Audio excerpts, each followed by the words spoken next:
Y'all still listening to this goofy? Let me show y'all why y'all need to stop listening to this goofy right here. Young Pharaoh. Khalid Muhammad went to jail. Farrakhan wrote the judge on Khalid. Wrote the judge on him. And man, listen, I got so much on Farrakhan. He wrote the judge on Khalid. How you write the judge on your man?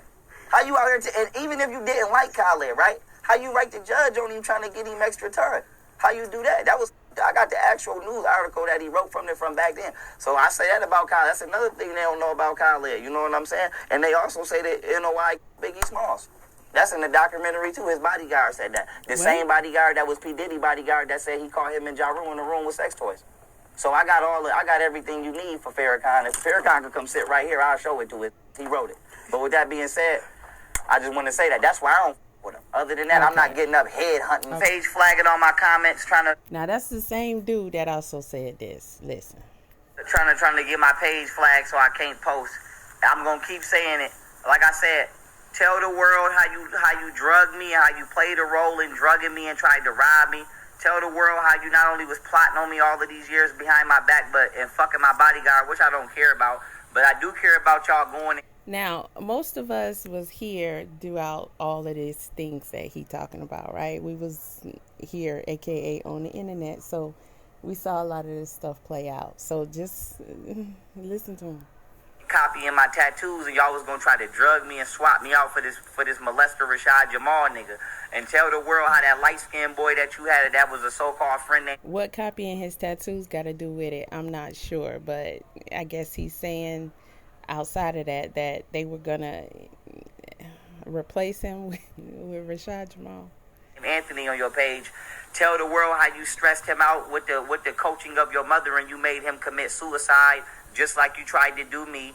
Tell the world how you got Martine and everybody pages taken down being a spiteful bitch, and how you make fake prostitute pages of the women that I'm talking to trying to slander their image, and tell the world how you are maliciously keeping my children from me while complaining and acting like I don't want to be in my children's life. Now flag that. Golden, get off my page, flag it on my comments. Okay, so we supposed to believe him, right? All right, let's check out the Farrakhan story. We already know about all of this with Golden Beauty, but so when I try to look up this subject for proof of what he's talking about, I see posts that are by Young Pharaoh that states this, right? So here is an article from the Khalid. Never heard of it before, but it does state at the very end of that article that Farrakhan wrote a letter to the judge condemning Khalid. Now that's all they saying. But look how it says it. It says Young Pharaoh will be exposing Louis Farrakhan's letter to a white judge condemning, we're assuming the rest says Khalid, right? Okay, I have yet to see him produce that. So here on govinfo.gov, right? You can go and read this, and this gives a lot more context into the entire situation, the case. They have here the documents from that particular court hearing, and it'll give you a lot more understanding of what actually was taking place. All right, I'm not going to break this down to y'all. You go read it yourself, okay? All right. So I also found this interesting as well. Encyclopedia.com, and it has a highlighted point where it says Farrakhan wrote a letter to the judge asking for leniency, promising that the Nation of Islam would discipline him. And we're talking about Muhammad. Now, I've pulled this up on my computer and read the entire thing 3 times. Even had my computer read it out loud. And this particular highlighted portion is not in here. It's not in here. It's not in the article at all. You see?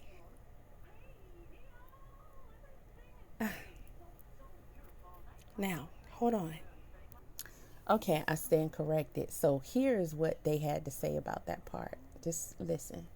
Trouble with the law. Okay, hold on. In 1988, he was convicted in federal court. Muhammad was transferred to a mosque in New York City and later to one in Atlanta, where he ran into trouble with the law. In 1988, he was convicted in federal court of using a false social security number to obtain a home mortgage in Atlanta. Farrakhan wrote a letter to the judge asking for leniency, promising the Nation of Islam would discipline him. Instead, the judge sentenced Muhammad to 3 years in federal prison. The Washington Post quoted the judge in question as having told Muhammad, "Unlike some of your supporters, I feel that there is another side to you, a side maybe the devil got to." Muhammad served 9 months in prison. When he was released, he returned to New York. Okay, you hear that? You hear that? Okay, so that's what this letter is alleged to be about. Okay, that's what it's York. alleged to be about.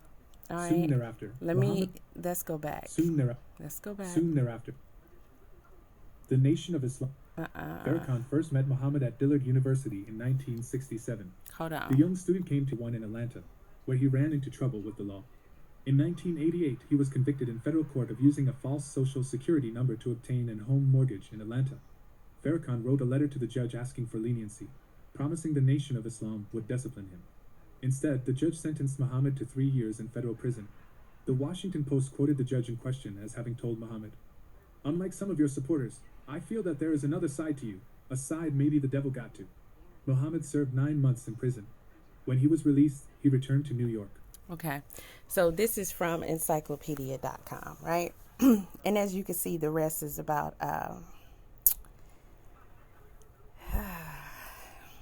that particular incident and more of young Pharaoh. Now, let's ask ChatGPT. So ChatGPT says that there are several letters that Farrakhan wrote about Muhammad, but none of them are addressed to a judge. Here are some of the letters that I found on the web.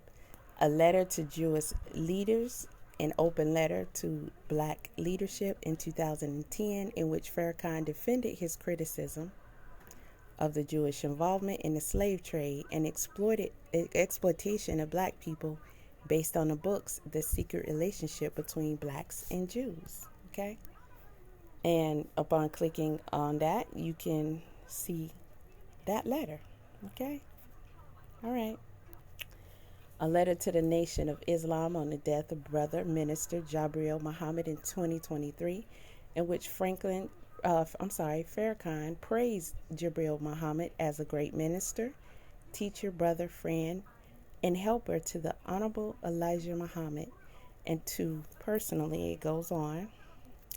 And pulling up that letter, here it is. Okay.